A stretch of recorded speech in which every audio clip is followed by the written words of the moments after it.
Hello friends, today I am going to share you about the concept liberalism and neoliberalism. These two are one of the main approaches in studying IR. So let's get started. So to understand about this approach, we need to understand primarily about liberalism. So what do you mean by liberalism? Actually, this concept of liberalism came into prominence after French Revolution because three motto of French Revolution was liberty, equality, and fraternity. So this liberalism has placed an importance on individuals. Liberalism has placed an importance of individuals because it treats that individuals are rational actors and they are capable of their own destiny and they can take decision which fits or which they think it is right to them. So liberalism is a strand, political strand, which overemphasize on individualism. So when it comes to IR, it says that in international relations, individual is the main actor. Whereas when we are going to realism in international relations, it gives main actorship to the states. So for uh, in international relation, liberalism gives importance to individuals and not only a simple individual but rational individuals rational individuals who are capable of taking decision which will ensure cooperation and development among the state. Cooperation and development about the state. Okay, among the states. This is what liberalism in IR looks for. So liberalism in IR mainly emphasizes on rational individual will take decisions which will result in the cooperation among the states. So liberalism is also considered as an idealism in international relations because it showcases or emphasizes value of cooperation, equality, etc. in the international arena. So this is a short synopsis of liberalism when it comes to IR. So let us dig deeply into the concept of liberalism. Okay. Now, when we are coming to the concept of liberal approach in the international politics, we can mainly classify into two types of liberalism. One is classical liberalism, another is neoliberalism. Okay, liberalism can be classified into two categories. One is classical liberalism, and another is neoliberalism. Okay, now the exponents or advocates of this classical liberalism, which we will delve into. So, classical liberalism, when did it become prominent? Okay, classical liberalism came into prominence after Second World War. Oh, sorry, after First World War. After First World War. Okay, please note, after First World War. Okay, this classical liberalism had come into prominence after the First World War. Okay, now during this time, what was the emphasis is that to create some international institutions like League of Nations, which would ensure peace and avoid a future war. Okay, League of Nations. Okay, which will ensure peace and avoid a future war. Okay, so this was the classical liberalism's ideology. So it was more or less a kind of an idealist perspective that by establishing League of Nations, by ensuring a kind of an international justice,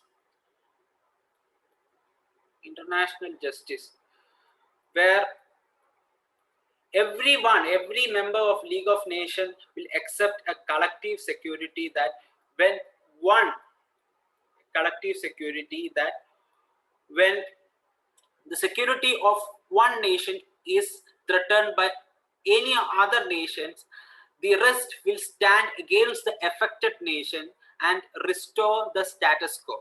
And each other countries will respect their own territorial integrity and non-interference.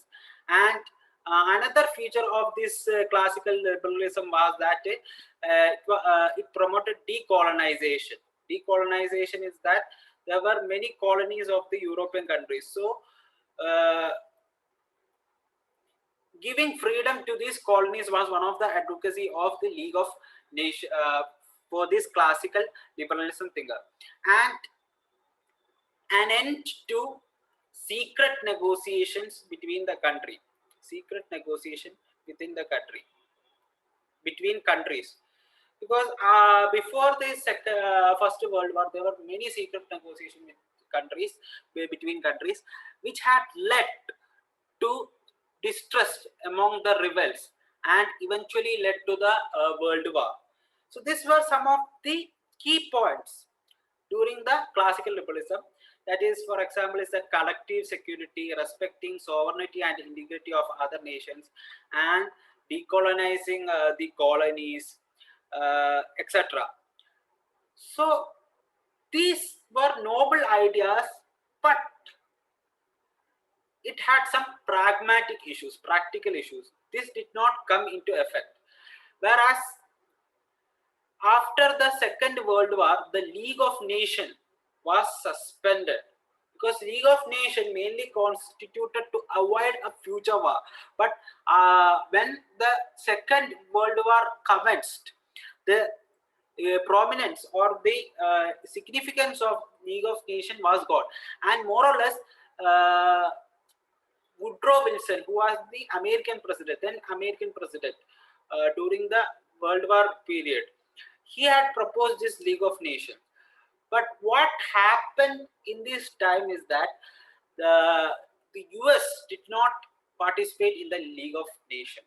So this also had been one of the main reason why League of Nations has failed. Okay, so this is one of the gist of this classical liberalism. So let us deeply delve into this topic very seriously. So what do you mean by classical liberalism in the context? Okay, classical liberalism.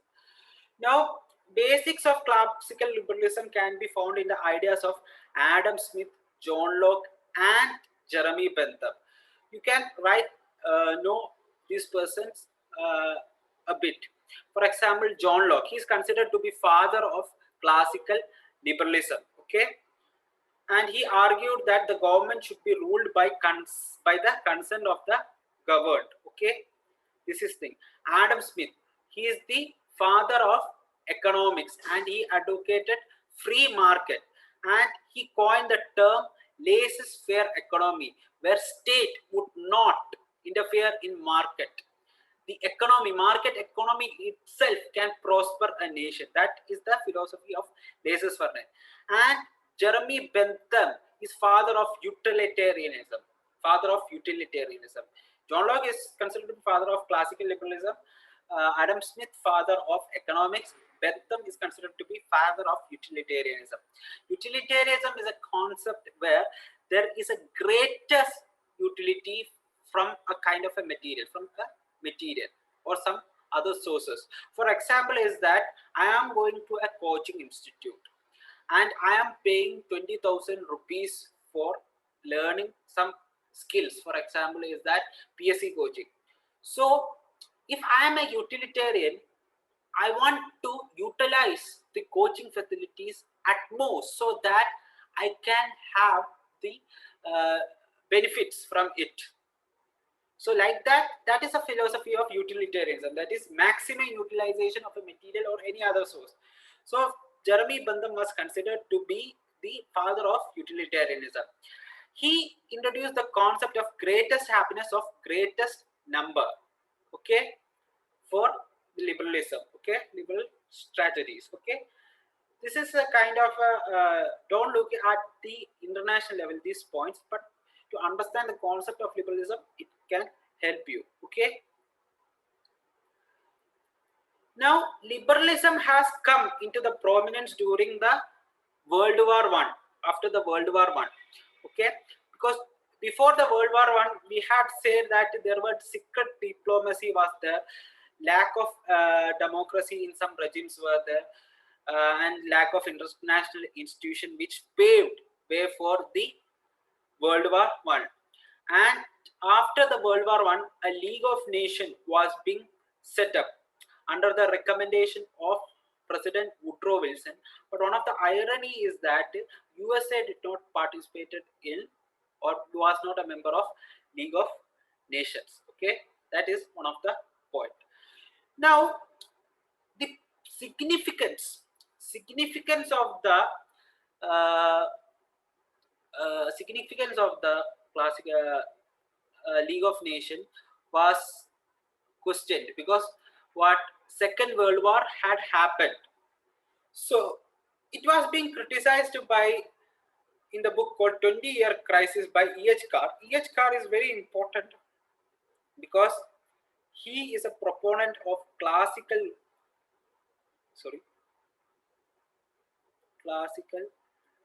realism. Okay, during the after the Second World War, in response to the classical liberalism idea, classical realism came into prominence in the academic field. So in 20-year crisis, this system liberal program was being criticized. But after the Second World War also, due to the its failure in predicting or in avoiding the uh, Second World War, it did not stop its venture. Many studies were conducted by the liberal thinkers. Okay, so we will look into it. Liberal approach in the post-war. Many studies were conducted. So, what were the studies mainly? Some of them were sociological liberalism, functionalism, interdependent liberalism, and republican liberalism. Okay, this can be studied under a broad framework which is known as neoliberal approach. Okay, neoliberal approach, also known as liberal institutional approach. Okay, now we can study these approaches bit by bit. So now we are studying the liberalism after the World War II, that is neoliberalism. Okay, before World War II, the time period between the World War One and World War II is considered to be the period of classical liberalism. But classical liberalism lost its relevance after the World War II. Okay, now came neoliberalism. Now we are studying about a strand in neoliberalism called sociological liberalism. Sociological liberalism proponents are Richard Gopton, Carl Dusch, John Burton.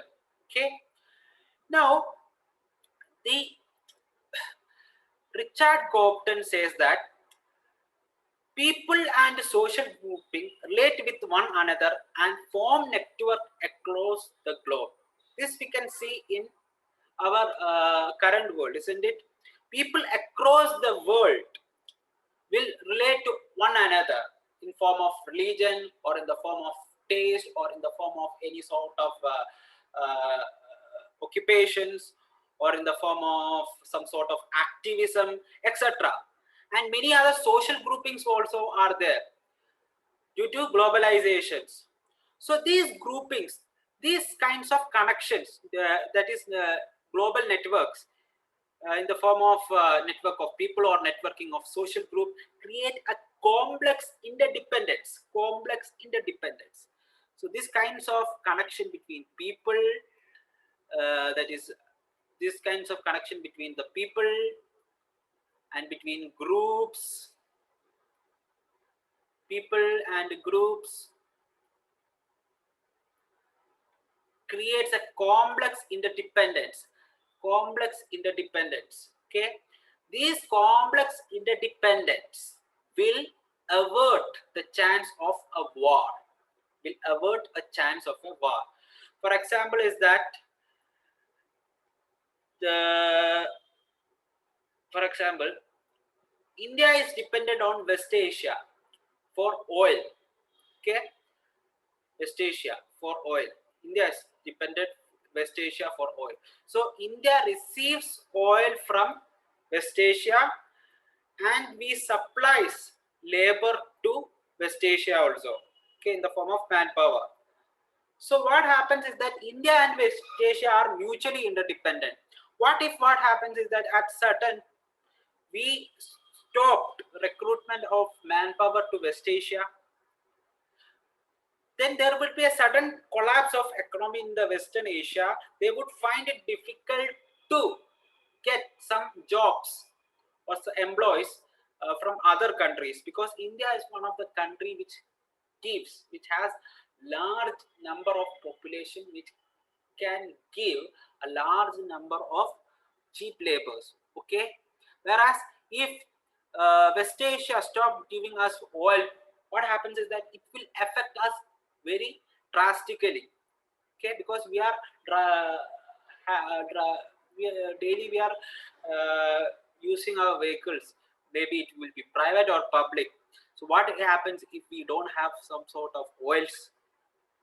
Okay, nowadays what happens is that we see recently we can see a rationing of the petrol in Sri Lanka due to scarcity of the oil. Okay, so such kind of situation may arise. Okay, so these kinds of people and social grouping relate with one another form network across the globe. So this network will create some kinds of complex interdependencies. And these interdependencies or networks are not only formed between the states, but also non-state actors are also present in these kinds of global networks. So this liberalism or sociological liberalism vehemently opposes the position of the realist approach, whether it is classical realism or neorealism. Where in neorealism, it only says that state is involved in interaction. It does not give due importance to any other social grouping or non-state actors. But in neoliberalism, in sociological liberalism, it gives emphasis to non-state actors also, non-formal entities also, non-formal entities also. Okay, so that is the importance of the sociological liberalism. That is, it advocates pluralism. That is, it includes non-state actors also along with states. It does not disregard the position of state, but it includes some non-state actors also. Okay, now let us come to another topic, that is sociological liberalism. Now Carl Deuce is another proponent, as I mentioned about the social liberalism. He said about a concept called community feeling. That is, while if this kind of interconnectedness is seen between among the people, among different society, they want go for a war. Okay, they won't go for a war. This is what it is being said. Now another concept in the neoliberalism is functionalism.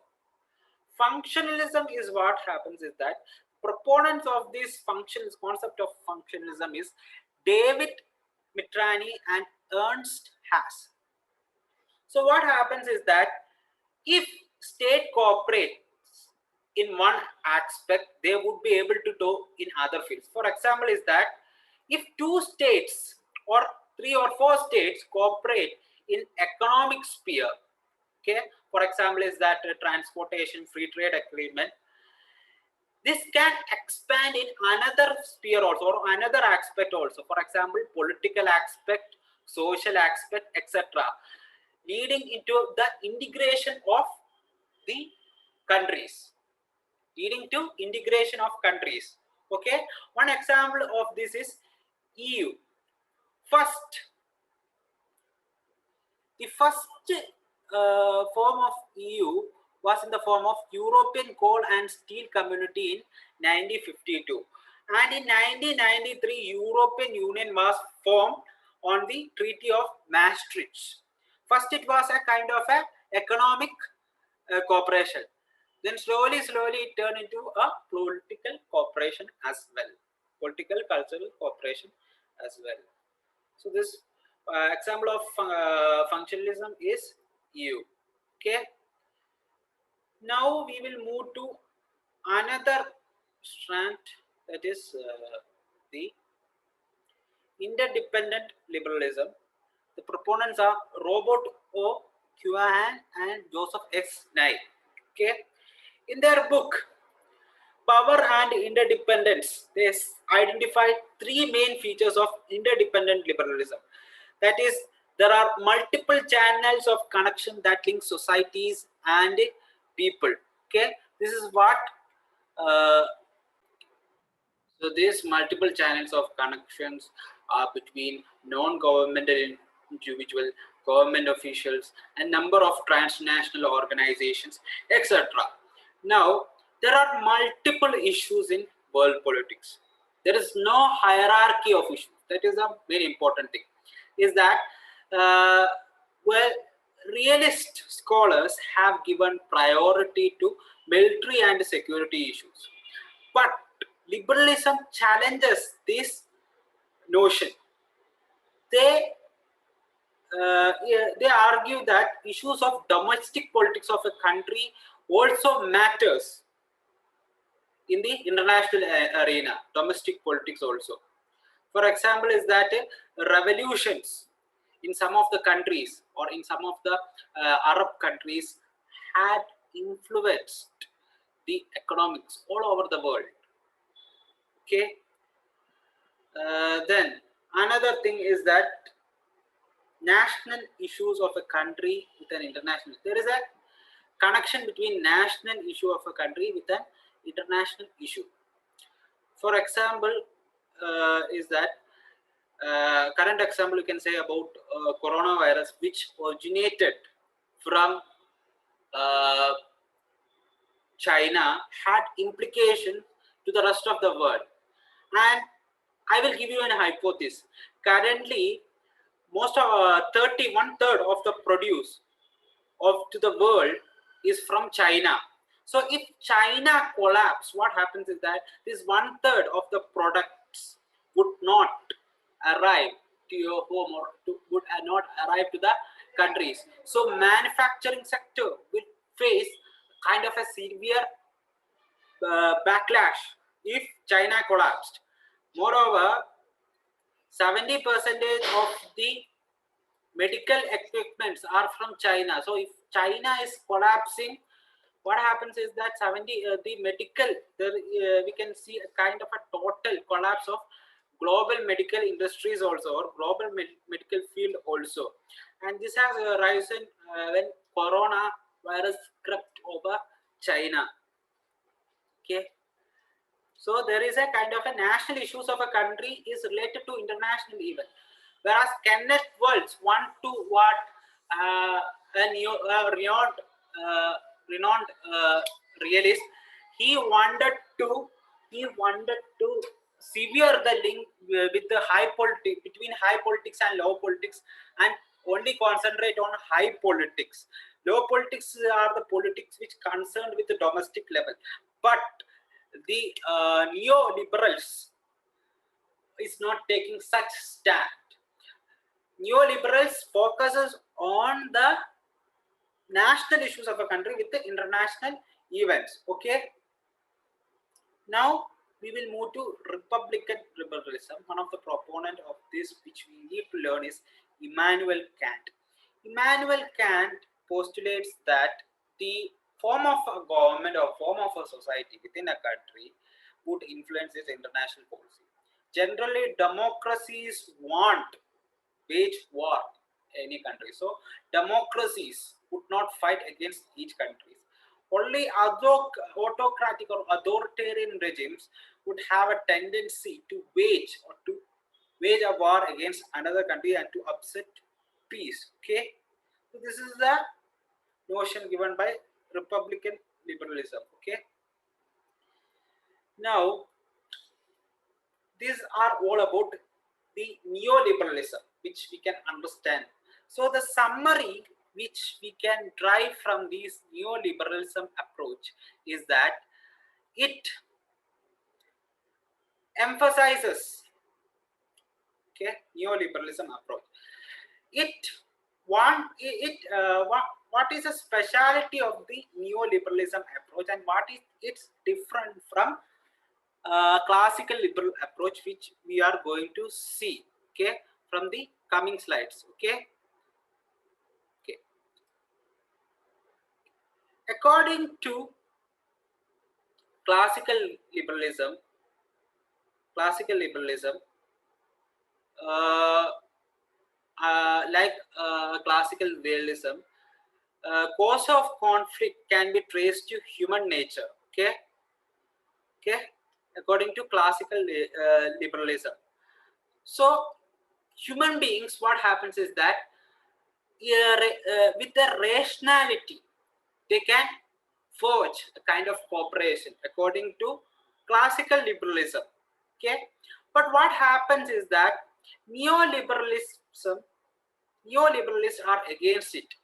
They say that, like neo-realists, they share the notion of anarchy, that international system is anarchical in nature. The same concept which is shared by neo-realists also is being emphasized by neoliberals.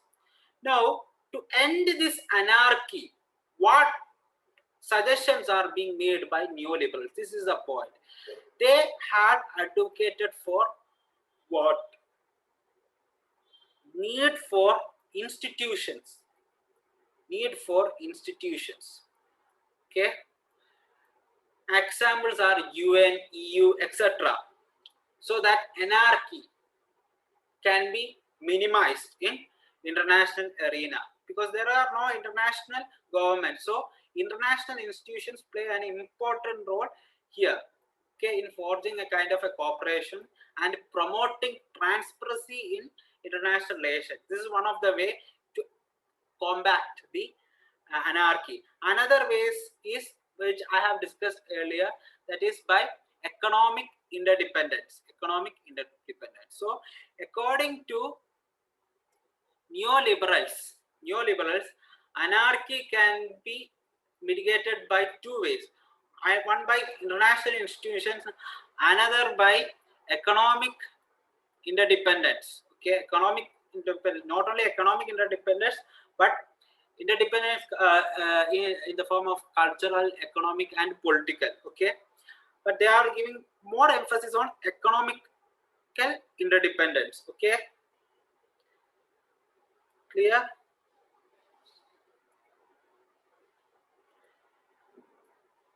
Now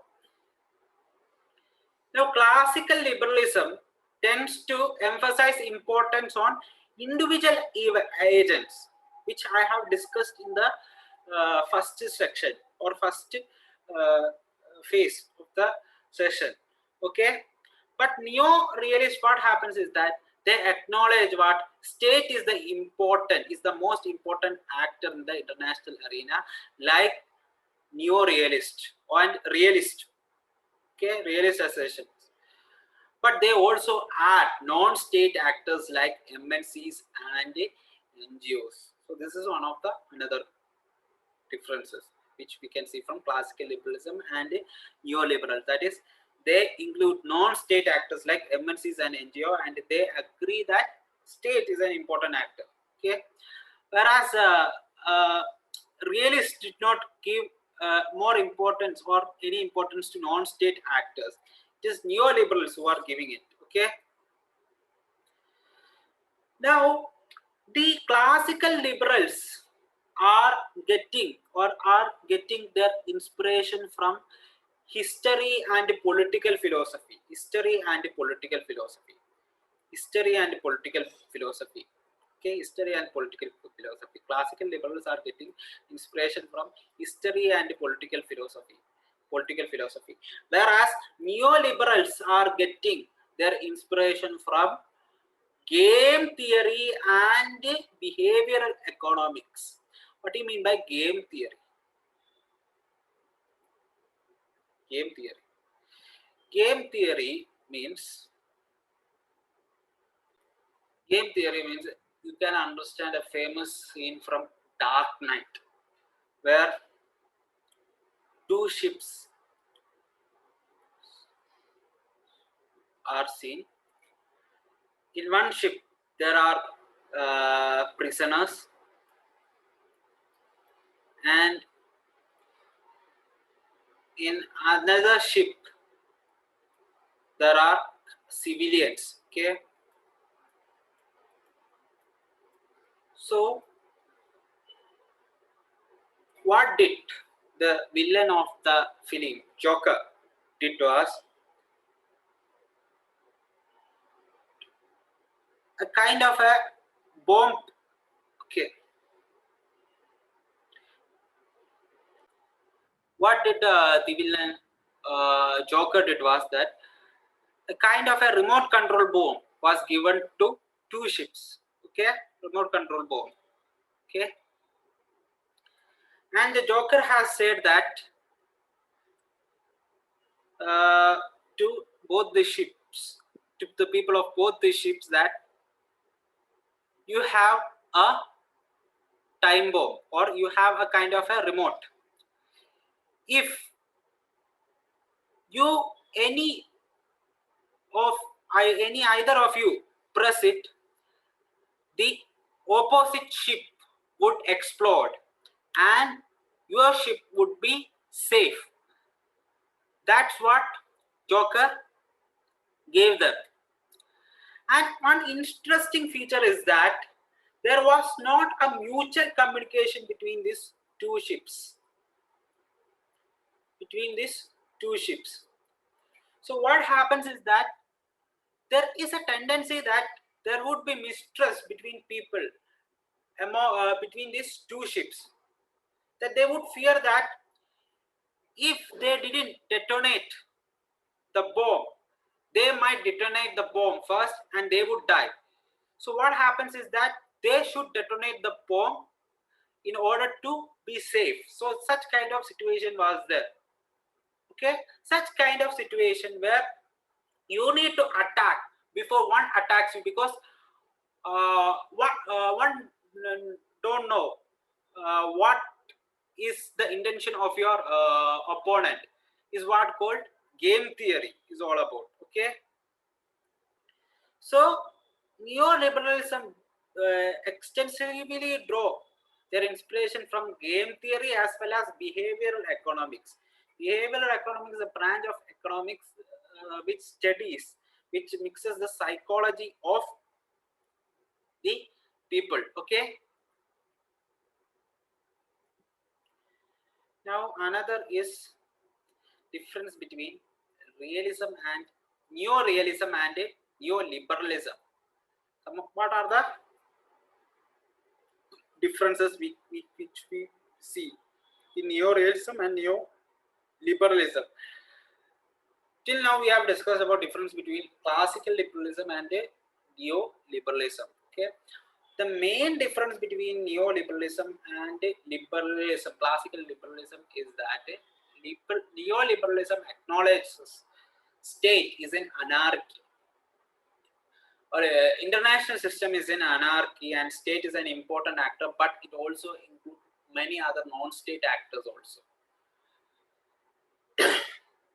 So we will come to the differences between neo-realism and neoliberalism. Now, what is neo-realism and neoliberalism is looking for.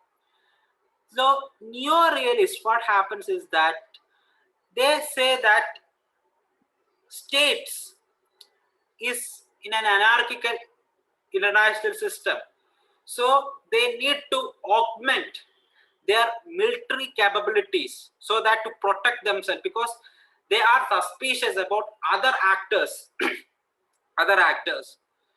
So what happens is that nobody can help the state except self-help. They need to augment their military capabilities, form alliance against their enemies, etc. So there would be no cooperation, much cooperation would be seen. And if there is any gains for one state over other, it would be relative gain only. That is, relative gain means what? A gain by one state will be a what? Will be a loss for another state. If USA gains something, China would lose something. That concept is called relative gain. Okay, or we can also say it is a kind of a zero sum game. Zero sum game, where the gain of one will produce loss for others. Okay, but neoliberalism is exactly opposite to it. It acknowledges first the international anarchy system of international anarchy. But neoliberalism, what happens is that they say about absolute gain, that everyone would have positive effects due to what? Economic interdependence. So in an international system, due to economic interdependence or economic interdependence, what? There would not be a possibility of war. Whereas in neo-realist perspective, the state should prepare itself or should be in a position of war. Sometimes what enemy could attack us. So that kind of situation persists. So what happened is that neo-realists emphasize more on military, high politics, whereas neoliberalists emphasize on other issues like economic interdependency, etc., which could avert the international anarchy. Okay, so this is one of the main difference between neo-realism and neoliberalism. Okay,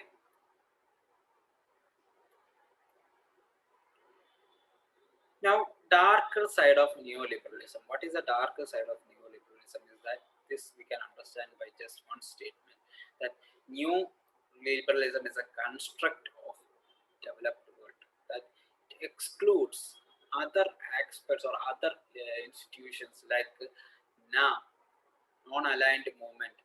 It was consist of third world countries, including India at that time.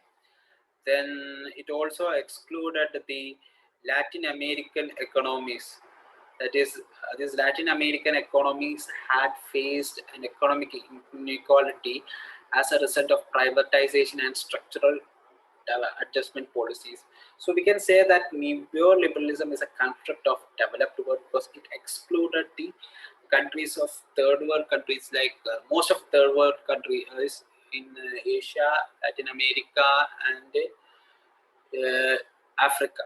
So this is an important thing which we have discussed till now about liberalism and classical liberalism and neoliberalism. So this is all about today's lecture. Thank you.